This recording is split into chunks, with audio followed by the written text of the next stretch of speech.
Olá, seja bem-vindo a mais um Encontro Político. E hoje vamos conversar com Nestor Neto, presidente da Juventude do PMDB na Bahia. Ele é candidato a vice-prefeito na chapa capitaneada por Mário Kertz. Nestor começou sua carreira política como líder estudantil e participa de movimentos sociais em Salvador. Da infância pobre na periferia até o engajamento na política, ele coleciona a experiência de quem viveu as dificuldades da vida, tendo que trabalhar desde cedo e até sair de Salvador, levado pelo pai para fugir da violência na capital. Hoje, com 31 anos de idade, Nestor é um dos jovens mais influentes da política na capital baiana e vai nos contar toda a sua trajetória.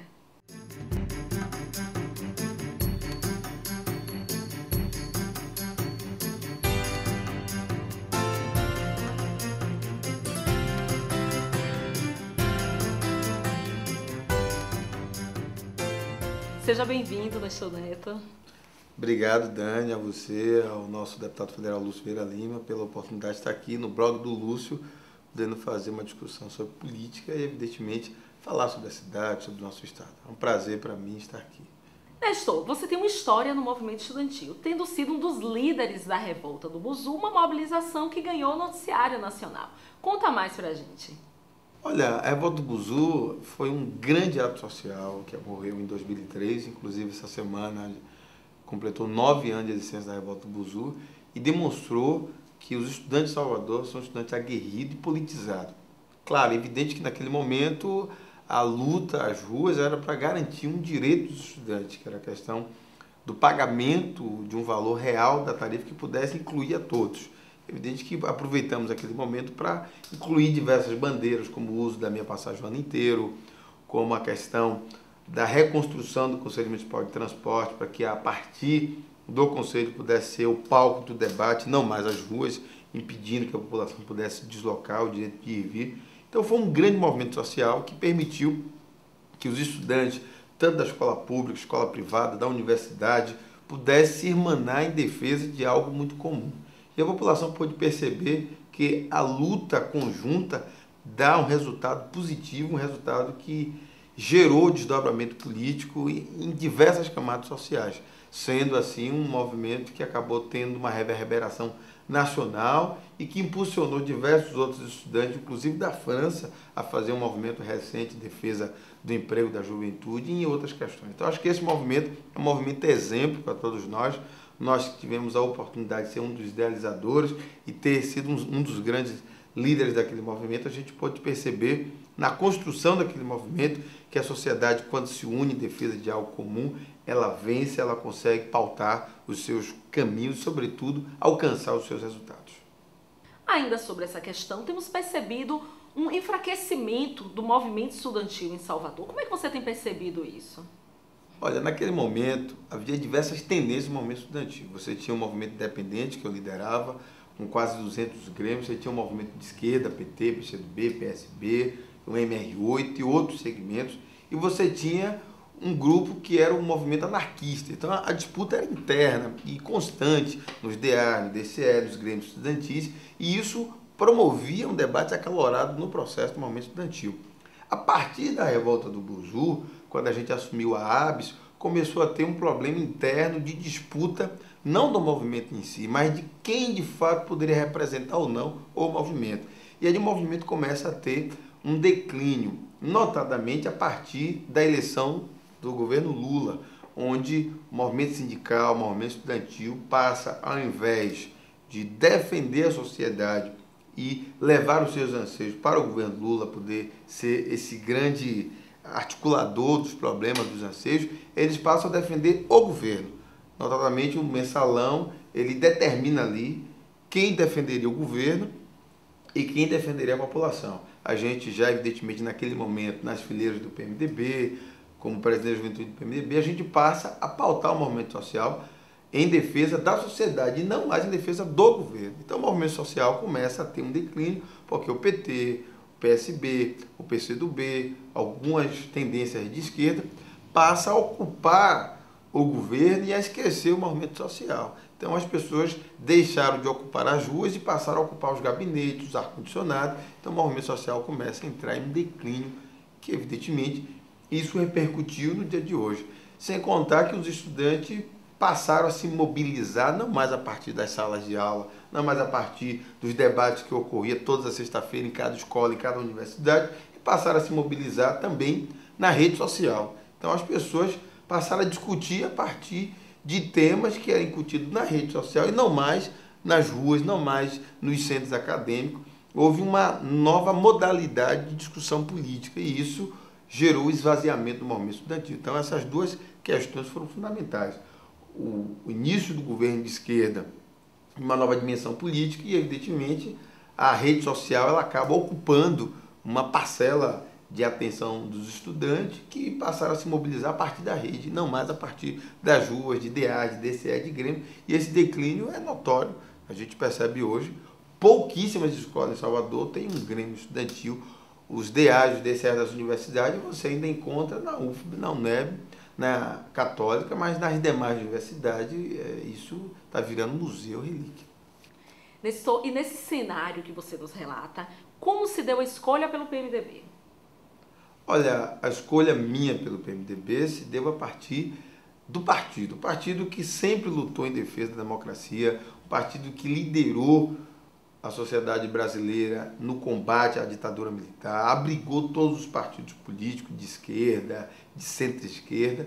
Então o PMDB, desde pequeno, eu sempre tive um olhar voltado para o PMDB, sempre a figura de Ulisses Guimarães me mobilizou, me incentivou, e isso me fez escolher o partido, mesmo no momento social, como um partido que pudesse abrigar as ideias que eu defendia, como até hoje tem abrigado as minhas ideias. Então o PMDB é esse partido democrático, esse partido gigantesco, esse partido que está no coração do povo brasileiro, mas é um partido que respeita posições, é um partido que inclui a todos. Não é como o PT, o PCdoB, que se diz democrático, mas é um partido que faz com que os seus militantes engulam goela abaixo as decisões que são de cima para baixo. Já o PMDB não, tem essa capacidade de poder ouvir as bases, de poder escolher, de poder permitir que os seus movimentos sociais, juventude, sindical, mulher, tenham as suas bandeiras próprias e que, em determinados momentos, mesmo que algumas ações estejam em conflito com parte da direção do partido, mas o partido tem respeitado e tem feito valer, de fato, o processo democrático. Então, a minha escolha do PMDB se deu a partir dessa democracia interna e que isso tem sido um exemplo para mim, como jovem, militante há 16 anos do processo político. Eu vejo no PMDB uma alternativa de defender o povo brasileiro, defender a juventude e pautar aquilo que a gente tem como mais crucial, que é a defesa das vanguardas dos interesses da juventude brasileira. Vamos aproveitar para falar um pouquinho mais sobre as eleições de 2012. Você tem participado de caminhadas, de bate-papos, ao lado do candidato Mário Kerdes. Como tem sido a receptividade da população de Salvador? Olha, muito positivo. Primeiro porque Mário é uma pessoa que reconstruiu ou construiu a metade da cidade. De 17 passarelas, 11 viadutos, de 5 estações de transbordo, ele fez 4. É uma pessoa que foi prefeito por 2 vezes. Na sua gestão eu tinha 3, 4 anos de idade, portanto não acompanhei como eleitor, mas acompanhei como ouvinte de meus pais, os meus amigos, os pais de meus amigos que acabaram dizendo, não, Mário fez isso, Mário fez aquilo, outro, tal. Então é uma pessoa que tem uma identidade muito clara com a cidade. Por outro lado, as pessoas têm notado nas ruas que ele é uma pessoa experiente, que pode sim tirar Salvador do caos que ela se encontra. Nós não queremos voltar ao passado e não queremos também uma terceira via de um João Henrique reeditado, ou na figura de ACM Neto, ou na figura de Nelson Pellegrino. Então, esse contato com as ruas tem dado a nós força, tem dado a nós a certeza de que nós estamos no caminho certo, no caminho de que Salvador tem jeito, Mário prefeito. Então, esse contato tem sido muito positivo, muito alegre, muito carinhoso, e a gente tem só que agradecer à população por ter nos recebido tão bem como nós temos sido recebidos todos os dias quando vamos às ruas. Você concorreu algumas vezes ao cargo de vereador. Como tem sido a experiência de ser candidato agora a vice-prefeito de uma das maiores cidades do país?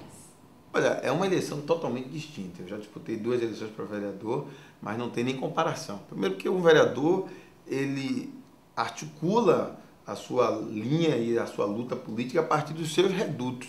Então ele tem ali uma base, eu tinha diversas bases em Salvador, e segmentos que eu atuava, movimento estudantil, movimento religioso, movimento sindical, movimento de comunidade, e a gente desenvolvia nossas ações nessas bases.